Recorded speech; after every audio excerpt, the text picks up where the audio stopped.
You're listening to The Manning Report with your host, James David Manning. The news behind the headlines.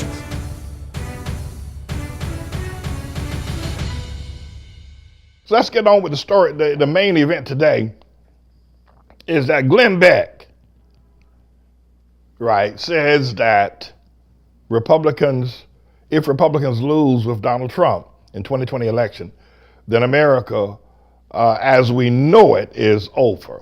Mr. Engineer, do you have that clip? I think it's clip number 3. Let's see what Glenn Beck, I thought he was dead, but I guess he's still around. Roll that clip, Mr. Engineer, let people see what this man has said. What's the antidote? That's what I wanted to ask you. Waking up, and I don't know if there's an antidote, but I will tell you this: if the Republicans don't win in this next election, I think we are officially at the end of the country as we know it. We may not survive even if we win. We have to understand contextually here that, as we pointed out on yesterday, stated by Dr. Sanjay Gupta, who is a brain surgeon and also a commentator on CNN, had looked at a report that had been sourced by another professor from one of the noted universities, that white men, uneducated, white men who are uneducated, do not have a college degree, let's put that there, not that they're uneducated, but do not have a college degree, are dying at a rate faster than black men or people or men dying in undeveloped nations or third world nations, if you want to use a term, that the mortality rate for this group of white men between 45 and 54, or 54 and 40, that they are dying in unprecedented numbers. And that same group of white men, only the ones that are uneducated, well, let me rephrase that, pardon me for saying uneducated, the ones that are not college educated are dying. And this same group of white men, these are the ones that are the base of Trump support, and the peripheral of white men above 55 years and below 45 years of age, and close in proximity also that are also not college educated and on a social decline, they also makes up Trump's base. So I think when we look at anything that's going on politically now, that we have to recognize that what Glenn Beck is saying is that if Trump doesn't win, it's going to be over for white people. That's what he's saying. And we need to be mindful of what Glenn Beck is prognosticating, that if Trump doesn't win, it's over for white people. And I have to tell you, I agree with him. If Trump doesn't win in 2020, white people, or the socially declining white people, not the elite liberal white people. The world will still go on for the elite liberal white people because they're willing to work with brown skin and black people and Muslims and Mexicans. But Glenn Beck is stomped down, right. If Donald Trump doesn't win, it's all over for white people now that are in support base and uneducated. Mr. Engineer, I don't know if you have the clip that we brought up yesterday where Sanjay Gupta was explaining the decline of white men, and it isn't just a political gerrymandering, if you will, social decline that is affecting these college uneducated white men. And this is not racist, by the way. These men see themselves, they know that existentially that they don't have power anymore. They used to, they don't. Mexicans have more power, black people have more power, women have more power than these men. These are the ones that support Trump. These are the ones that give that strong support to Trump, and everybody around them, they make everybody else around them support Trump. But they realize that they are going into extinction in a most, if you will, saddened way, to use a term I think is correct. They're dying. It had nothing to do with politics. And it has nothing to do with racism in that regard. So white supremacy is the vehicle that they're looking to somehow or another put a wall down on the border and a ban on Muslims so they can protect America from brown-skinned people, brown and black-skinned people. This engineer rolled that clip from yesterday with Sanjay Gupta explaining scientifically that white people are dying. I say God's killing them, but go ahead. Life expectancy has been on the decline in America for the last 3 years. That hasn't happened in 100 years, the documentary points out. And then there's this. In the 1960s, the film says Americans had among the highest life expectancy in the world. Now it ranks toward the bottom of the list of major developed countries. Sanjay is, of course, CNN's chief medical correspondent as well as a practicing brain surgeon. And he's diagnosed the heart of the problem in a new film called One Nation Under Stress. It premieres 9 p.m. Eastern on HBO March 25th. Sanjay, you point out that the decline in American numbers comes very specifically from a particular segment. It's not blacks, where the mortality rates are actually declining. It's not Hispanics. It is just whites, mostly, I think, between 45 and 54, mostly with a high school but not a college education. And you say that what that tells us is that this medical problem is caused by essentially inequality and dashed expectations. Yeah, I mean, that's really it. I mean, when you look at these numbers you just quoted, Fareed, it's worth pointing out, first of all, look at other wealthy nations around the world that may have gone through some of the challenges, ups and downs of the economy and the labor force over the last several years. They don't have the same problems. Their mortality rates continue to go down in a good direction. Life expectancy goes up. So what is specific to the United States, what is specific to whites, and what is specific to the white working class, as you said, Fareed? Well, this idea that these are the sons and daughters of the greatest generation, I mean, the idea was that they were supposed to inherit the earth, or certainly inherit the United States, at least at a minimum. That did not happen. Automation, outsourcing, jobs left, wages went down, and now they find themselves dying at a faster rate, Fareed, than any other cohort in the world. All right, again, okay. Compared to developed nations. I mean, when you find white people are dying, white men are dying faster than black men in Haiti, or black men in Ghana, or black men in Nigeria. That is phenomenal. I mean, that is earth-shattering news. But listen, white people, uneducated white people, have known this now for a bit. And that's why they need Trump desperately. They don't care about his morals. They don't care if he lies. They don't care if he's a rapist. They don't care. He's got the power to save them.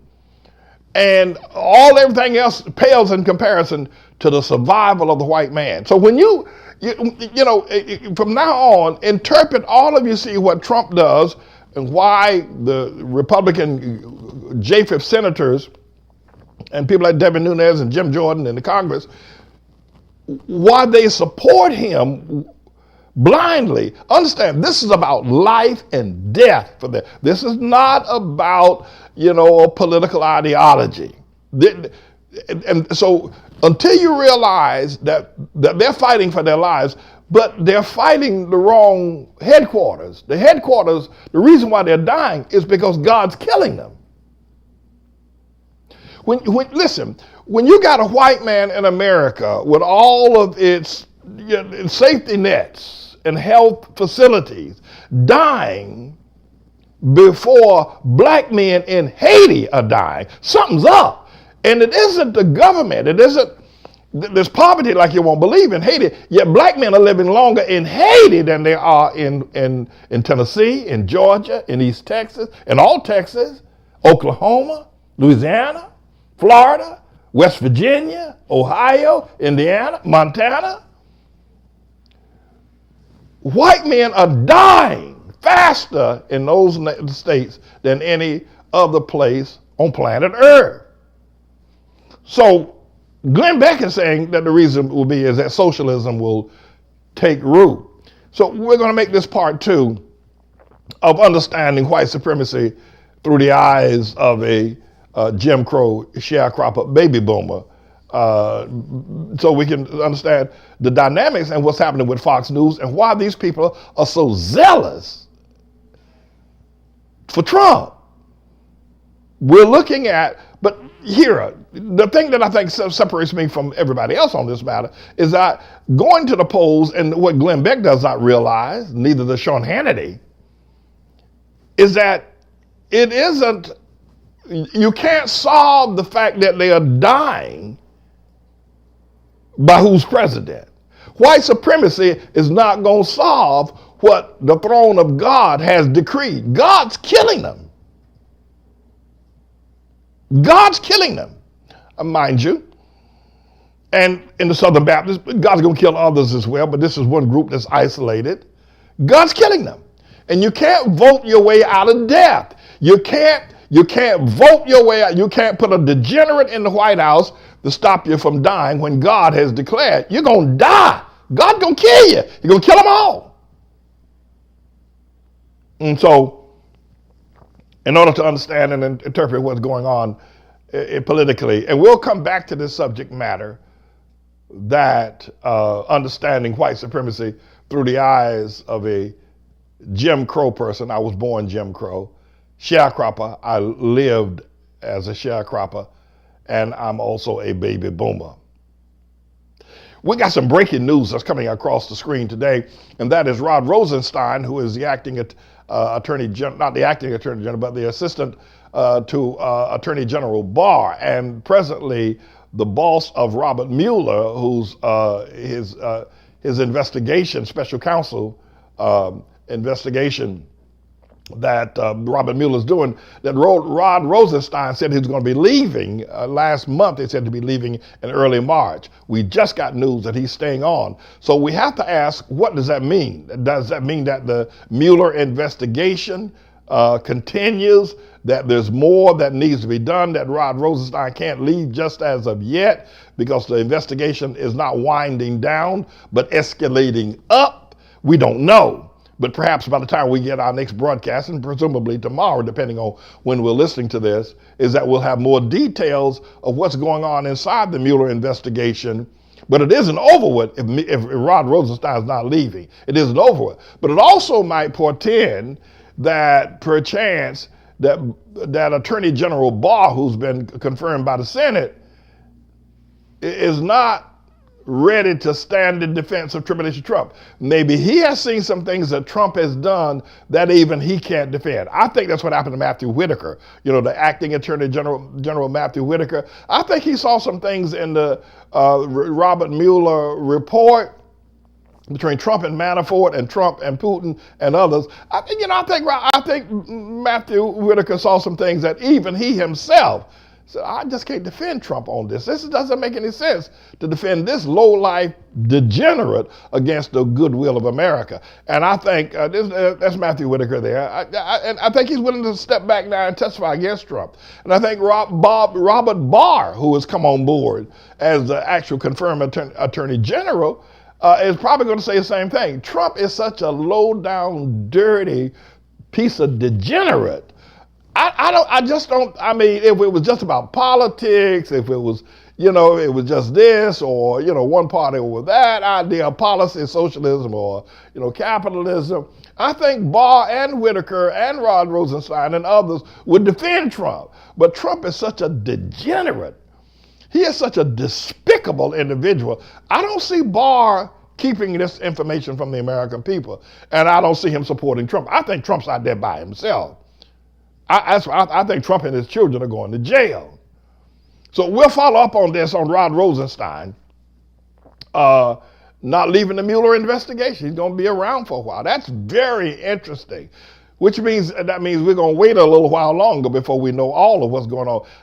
Actually, the Mueller investigation could never end. Trump is so dirty. He does so many. The man's a psychopath. I think he's going to commit suicide, and that's how the whole thing is going to end. But he does so many wicked, criminal, just unconscionable things on a daily basis. I mean, by the time you figured you'd wrap the investigation up on 1,700 other charges, here he comes in, he does something else. Not as a strategy, but because he's a degenerate, supported by people who God has set the death sentence to white men. Not all white men, But God has said the devil said, but I think it's something for everybody, all white people to consider, that they're dying faster than black people. And it's not who's in the president's office that's making that happen. If white men are, in that category are dying faster than black men in undeveloped nations in Africa, it isn't the politics that's doing it. It isn't who's in the White House. It isn't the socialism or capitalism idea. And Fox News can't save you from the wrath of God. Fox News can't save white people from the wrath of God. I'm telling you. And I would suggest, because, listen, that's how that is. No vote is going to save you from what heaven has decreed. Heaven has decreed you're going to die. White men are going, and you're dying. You're dying. The records indicate you're dying, committing suicide, your children on opioids, and not only that, but your women aren't having babies, and y'all aren't having sex. White men.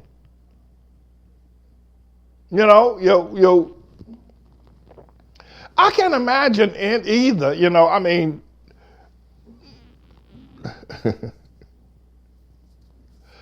can I just say this? I said, Pastor Manny, you just ought to take a chill pill. But I was, and Elizabeth's listening. So I was down at Trump Tower. Sabbath and I were down there, right? And we were down there at, and Omarosa was down there, right? And I saw her look at one of the men down there, one of the preachers down there. I said to myself, ain't no way I would have sex with Omarosa. Not after she had sex with Trump.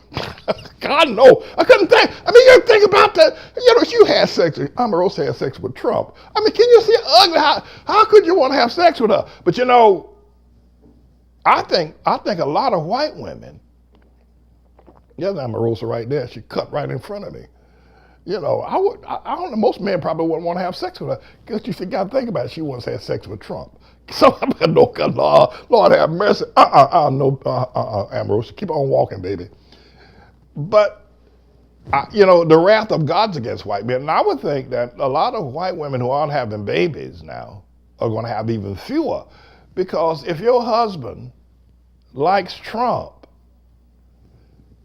you got to, women see men the way they judge other men and who they keep company with. And if a woman, if her man likes Trump, it's probably difficult for her to have sex with that boy. Because most women hate Trump. They just hate him, and rightly so. This is a bit of a news blog we do looking at spiritual wickedness in high places for the most part, making some observations about it and giving people a biblical foundation to the way of interpreting rather than have Sean Hannity or Laura Ingraham or Janine Pirro or Anderson Cooper or Rachel Maddow or Don Lemon, Rush Limbaugh interpret what's going on in the world. You come to me and I'll tell you based on what the Word of God says. They'll just give you their worldly, sinful view. But the Manning Report will tell you what God has said, whether to say yea or nay, whether to go or to stay. You'll be led by the word of Almighty God. Come to the Manning Report on a daily basis to interpret the spiritual wickedness in high places, because there's plenty of it that's going on. And so I'm the Lord's servant, James David Righteous Rebel Manning, and I'm here to serve you with news and information.